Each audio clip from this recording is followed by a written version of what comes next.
It's Michael, and welcome to week 10. We're all done. So far, we are actually, and you all are going to take on what I think is the most, hopefully, not terribly challenging so far. I know you've tried a lot of new things, and I really hope that you'll have an opportunity to both give a little bit of feedback this week about how those things went for you. Give me feedback on how to improve the course. This has been a lot of students. Again, I'm just getting used to having so many people and the different timings of how these things work. So I hope you'll appreciate and give me feedback on how what kind of a job I've done, because we are going, and I'm going to kind of tie this into last week's work where we talked about ratings. We're going to talk about, or we're going to have CTEC ratings are going to come out shortly. So expect a lot of announcements to me because I want everyone to fill out a CTEC. Ratings are extremely important, as you've all kind of indicated, and I want you to know they're extremely important to me to learn, again, how can I improve? What went well and what didn't for each of you individually. So, this week, I'm just going to give you a little bit of background on things that happened last week, but this is important. So you've started your paper in Medium. You'll have to sign up for an account. That's actually important in terms of the information architecture, that they're identities now. I don't think you'll have to go into it too much in class, but it's nice to know, for example, if you have a real identity or if you have a fake identity. Those of you familiar with Reddit may know that you're not a real person. You're sort of an avatar. Or you're kind of a fake funny name. Or if you're your real name, like that was a big selling point of Facebook, that you had to actually be you to use it. So same thing with Twitter. The identity part is interesting. You should definitely mention it because it is a part of the architecture. I'm just going to go through the basics. Create an account. Describe the data they capture. If you want to get my feedback, just make sure that you followed these things. As you've submitted some information, the reason why I've chosen these services, I hope, to the best of my ability, is all of them run on user-submitted data, and without it, there's really nothing there. Secondly, they don't know always what data you are submitting, although they have come up with data structures that you should be able to look at and understand, because that's just what you did. You went and got some data off the internet. You looked at it. It had dates, times, names, etc. So you can give me an idea from what they ask you of what that data structure is, even if it's something like Slack, where it seems like it's just a box. Let's just assume it really isn't just a box. So look a little deeper. You can put different things in it.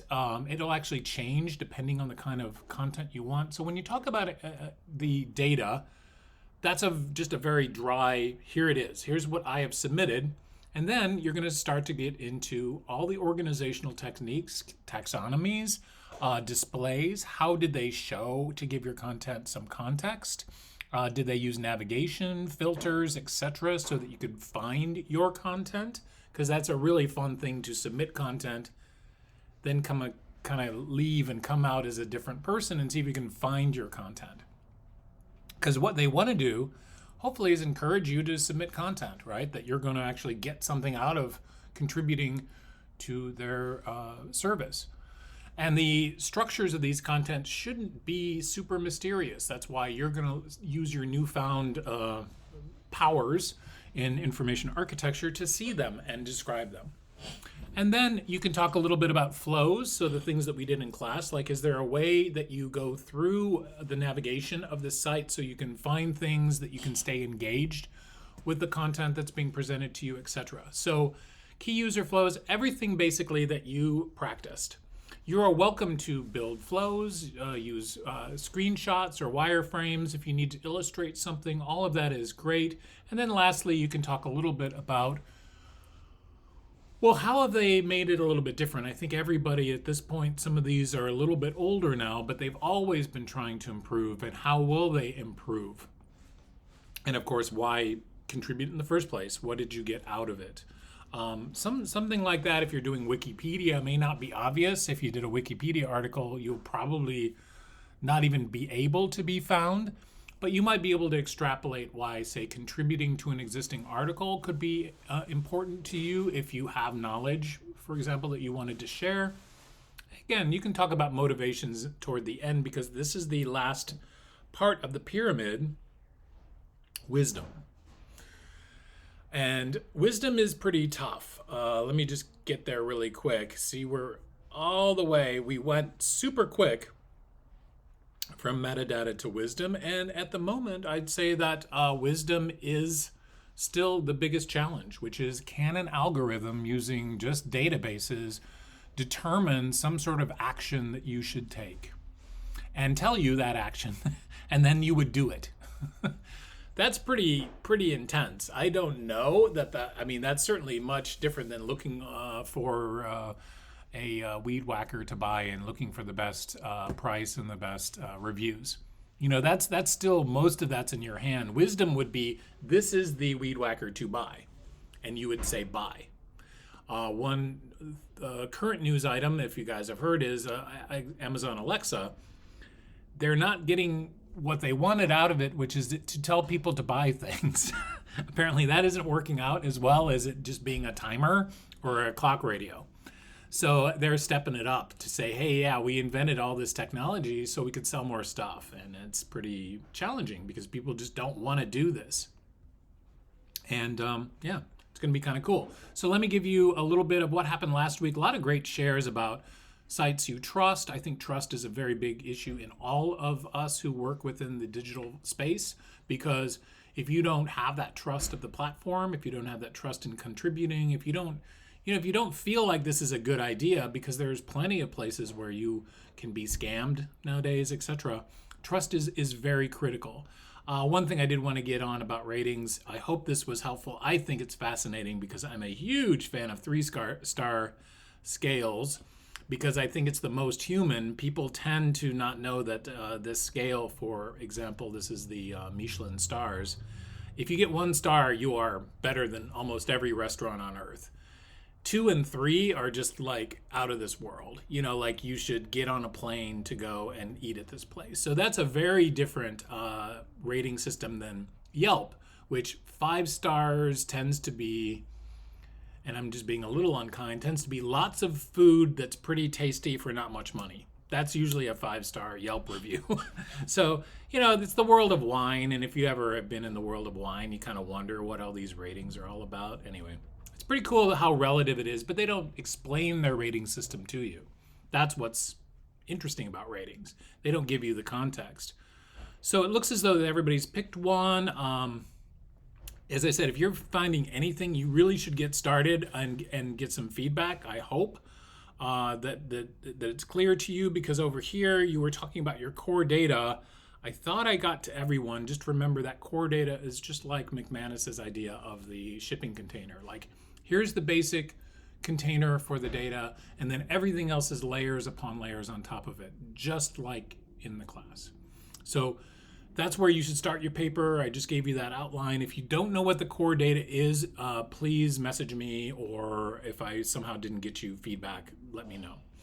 Other than that, we brushed upon data visualization. I know it's such a big topic, but it is its own course, and I really do recommend it for numeric data. Interactive data visualization is even a newer thing, which I adore because it's just pretty much brand new.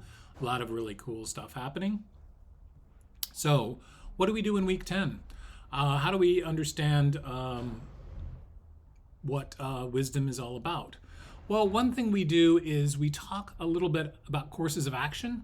So if you have this course of action, like this is just how algorithms work, right? They're really, really basic. And this is a joke, of course, if you drop food on the floor. Like, this is just, can you come up with ways to do recommendation? At the end, I have really done a terrible job noting that I am also still working on my favorite fragrance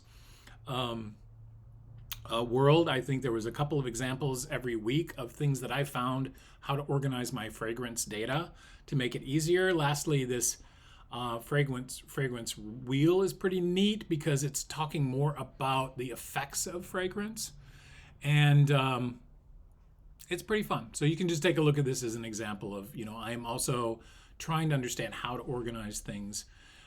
We talk a little bit, give me feedback on Mural and Figma, etc. That's awesome.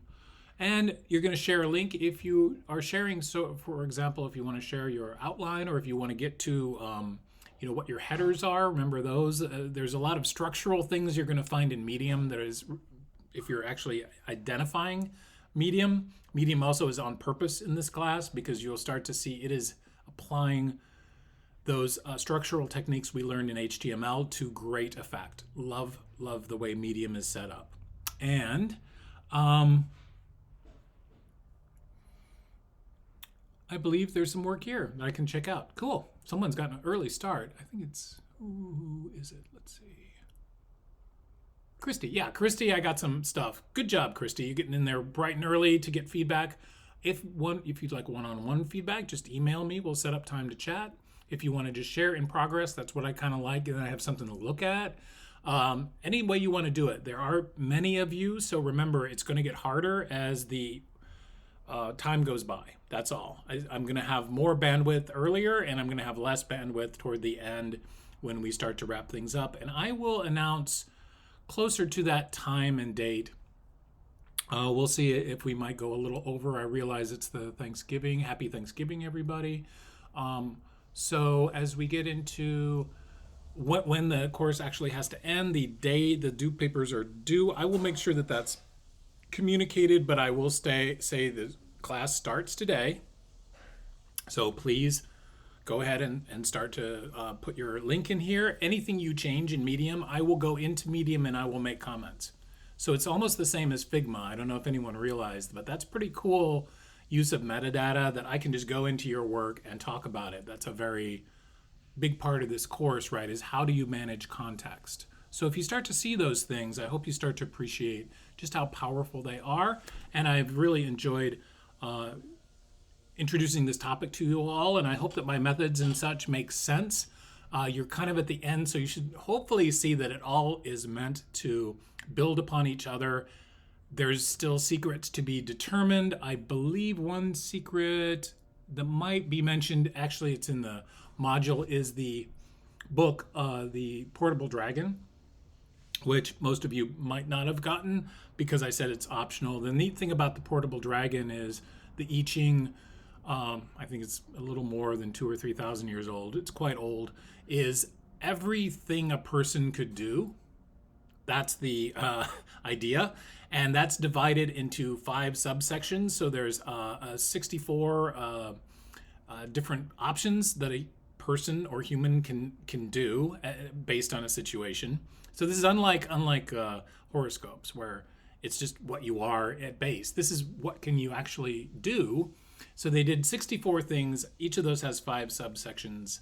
And what you do is you roll or you flip coins to see what the hexagram is 6 times, and then you get a unique hexagram which tells you the course of action that's going to be the most beneficial for your problem. Now, what makes it even more interesting is the Portable Dragon, instead of it being translated from Chinese, it takes Western literature that illustrates the ideas within each of those 5 parts to the 64 parts, etc. Anyway, the main thing is it's a information architect, sure, tour de force. I mean, when you think about it, like that's all there is to life is in this information architecture plus life literature, etc. It's a real amazing book. So if you see, I think I go through the I Ching and I start talking about it a little bit in the module, but sneak preview. Again, reach out to me if I can do anything, and good luck on this week. And make sure to note when the evaluations are active. Please do them. I will hold you to it because I really appreciate your feedback. Thank you.